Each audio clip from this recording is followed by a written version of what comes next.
Dans nos formations ABC Boom Plus, on se fait souvent demander « C'est quoi une bonne prise du crayon finalement? » Eh bien, dans cette capsule vidéo, on démystifie. Qu'est-ce qu'une prise fonctionnelle du crayon?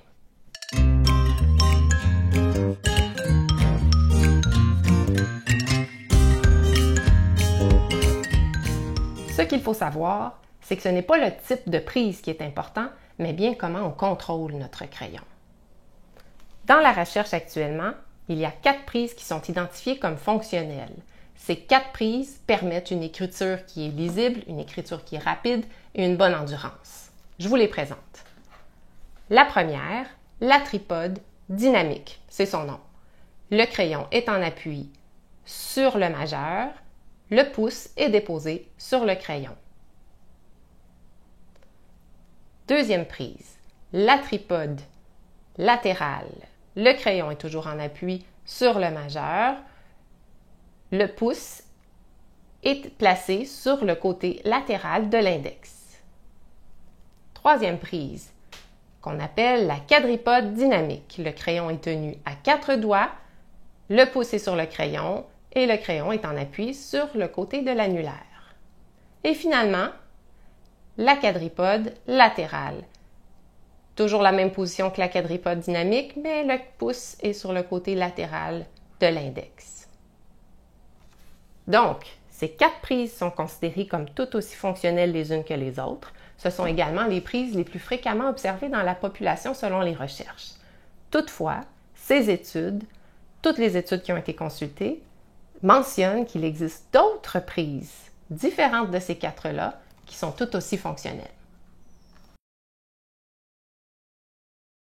Ce qui est aussi important de comprendre au sujet de la prise de crayon, c'est la variation. Il y a des variations entre les personnes et des variations chez la même personne. Entre les personnes, par exemple, il y a des personnes qui ont un tripode latéral qui vont mettre leur pouce sur la face latérale de l'index. Mais il y en a qui vont le rouler en dessous comme ça. Il y en a qui vont le rouler par-dessus l'index. Il y en a même qui veulent le tenir comme ça dans le vide et c'est tout aussi efficace. Une autre variation entre personnes pourrait être l'angle du crayon. Par exemple, il y a des gens qui écrivent le plus souvent avec un crayon très appuyé dans l'espace entre le pouce et l'index et il y en a d'autres qui vont appuyer leur crayon plutôt vers l'avant ou sur le côté de l'index. Il y a des variations chez la même personne aussi. Par exemple, une personne pourrait utiliser un tripode dynamique, commencer à écrire et changer pour un tripode latéral. Et ça, pas nécessairement parce qu'il y a de la douleur. Ensuite, il y a aussi qu'on va changer notre position de doigt et l'angle de notre crayon en fonction de l'outil scripteur qu'on utilise. Fait que, par exemple, si j'écris avec un crayon à mine, je pourrais écrire « Bonjour, il fait beau » et on voit que mon crayon est appuyé dans la commissure. Alors que si je prends un crayon, un stylo bille, et si je reste penchée comme ça dans la commissure, c'est-à-dire entre le pouce et l'index, eh bien ma bille ne sera pas bien appuyée sur mon papier. Donc, il faut que je le penche un peu vers l'avant pour venir bien écrire avec cet outil-là. Et puis, si je prends, par exemple, un gros marqueur, je vais chercher et tourner pour aller chercher ce qui écrit bien. Et puis, je vais ajuster la position de mon poignet. Et encore, avec un pouce-mine ou un crayon mécanique, je vais être aussi un peu plus, mon angle de poignet va être un peu plus penché vers l'intérieur. Ça, c'est mes adaptations selon l'outil. Mais il y en aurait plein d'autres adaptations selon les personnes. Ensuite, il y a où est-ce qu'on écrit sur la feuille et puis comment on tient notre crayon. Ça va faire aussi varier pour qu'on puisse bien voir ce qu'on écrit. Donc, si j'écris ici, par exemple, et que j'ai un pouce qui est enroulé, bien, ça se peut que je penche un peu mon poignet pour pouvoir bien voir ce que je suis en train d'écrire. Donc, dégager la vision pour voir va faire qu'on adapte notre prise en écrivant. Donc, ce qui est important de comprendre, c'est que la prise de crayon c'est pas une position exacte. Et pour être efficace, il faut qu'elle s'adapte au contexte. Lorsqu'on veut observer la prise du crayon d'un enfant, on va regarder si les caractéristiques d'une prise fonctionnelle sont présentes.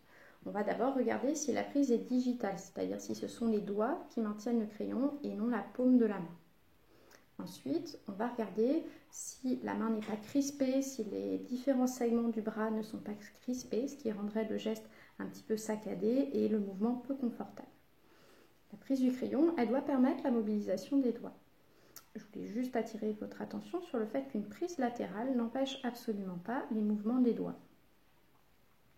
Ensuite, on doit pouvoir, lorsqu'on écrit, faire des mouvements qui sont petits, qui sont précis et qui sont fluides avec le moins d'efforts possible. Ces caractéristiques-là, elles sont à nuancer par rapport au niveau d'apprentissage de l'enfant, puisqu'évidemment un enfant qui est en train d'apprendre à écrire une lettre n'aura pas un mouvement fluide, mais ça n'est pas lié à son contrôle du crayon. Ensuite, cette prise du crayon, elle doit être confortable, elle ne doit pas provoquer de douleur. On sait maintenant à ce sujet, grâce aux différentes études qui ont été menées, qu'il n'y a pas de lien entre la prise du crayon et la survenue de douleur ou de fatigue lors de l'écriture. Ensuite, enfin, le dernier point, c'est qu'il faut que la prise du crayon permette de dégager la pointe du crayon pour que l'enfant puisse contrôler ce qu'il est en train d'écrire sans avoir besoin de se pencher exagérément sur la table ou d'avoir des positions du corps inconfortables. Toutes ces caractéristiques, elles sont importantes, mais ce qui va nous intéresser en priorité, c'est surtout le confort de l'enfant.